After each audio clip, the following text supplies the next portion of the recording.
gente boa, gente bonita, gente abençoada.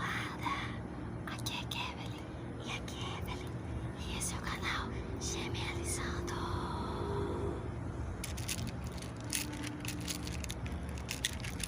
Oi, gente.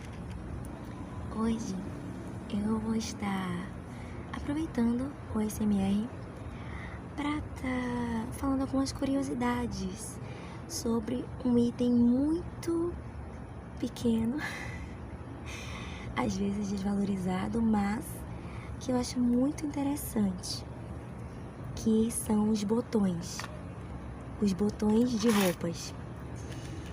E desculpa se houver algum barulho meio que estressante. Kevin e eu, nós estamos juntas hoje e temos uma convidada especial, que é uma gatinha. Não sei se ela vai deixar a gente fazer.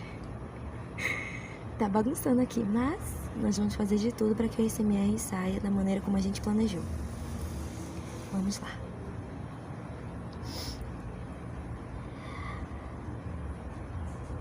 Origem da história do botão de roupa. Não se sabe quando o botão surgiu ao certo.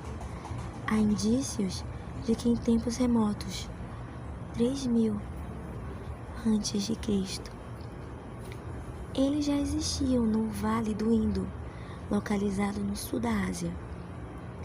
Em Roma e na Grécia Antiga, eles também foram encontrados.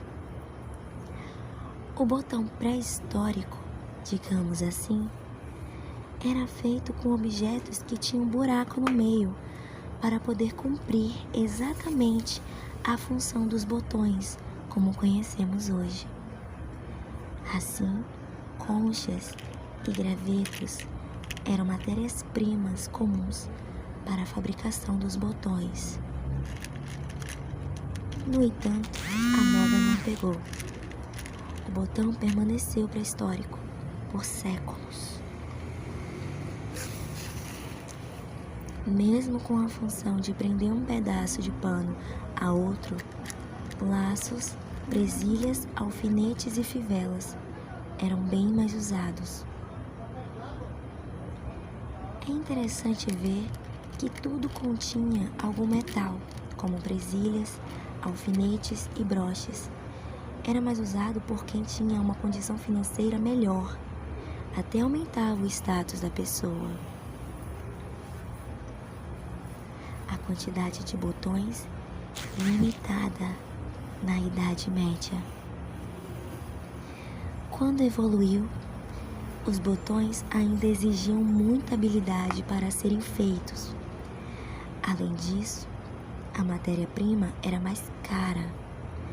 Até se reconhecia a função deles, mas ter muitos em uma roupa era sinal de ostentação. Tanto que alguns países da Europa proibiram a quantidade por peça na Idade Média, período que foi muito difícil para a humanidade. De funcional a peça de desejo. No século XI, botões mais parecidos com o que temos hoje surgiram, mas eles logo se tornaram peças de desejo.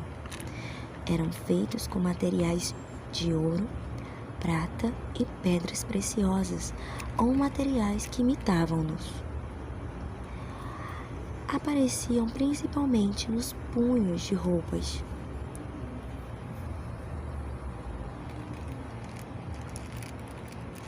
No século XVI, houve outro fato interessante sobre os botões. Eles continuaram a ser uma peça de distinção entre os nobres. Era um material e quantidade de botões na peça que diziam o quão rica uma pessoa era. Mas materiais diferentes davam sinais distintos. Os botões de astrás eram usados por senhoras de classe e os de azavesh por mulheres de posição mais modestas. No século XVIII, o auge e decadência dos botões. Os botões atingiram o auge do glamour no século XVIII. Eram feitos por ourives, e quanto mais botões em uma roupa, mais luxuosa era considerada. Eles também fizeram parte de peças esmaltadas, mas por volta de 1760, ainda no século XVIII, quando a Revolução Industrial começou, o botão perdeu a aura de nobreza, pois ficou mais fácil fabricá-los. Invenção do botão de pressão. Em 1807, o dinamarquês Bertel Sanders revolucionou a história do botão. Se ele já estava barateando desde o final do século XVIII, ao conseguir unir os dois riscos de metal e prender o tecido, o valor do botão despencou de vez. Foi aí que a peça foi democratizada e a procura por materiais mais baratos para confeccioná-los aumentou. De lá para cá, ele é funcional e também cumpre o papel estético. Afinal, ele vai do básico ao mais arrojado, sem nunca ter o status do século XVIII mais. Então, gente, gostaram de saber um pouco sobre os botões? Kevin e eu, nós pegamos algumas caixas de botões emprestadas da nossa avó, né? Não sei se dá pra ouvir muito, mas nós utilizamos muito os barulhos do botão, dos botões, na verdade.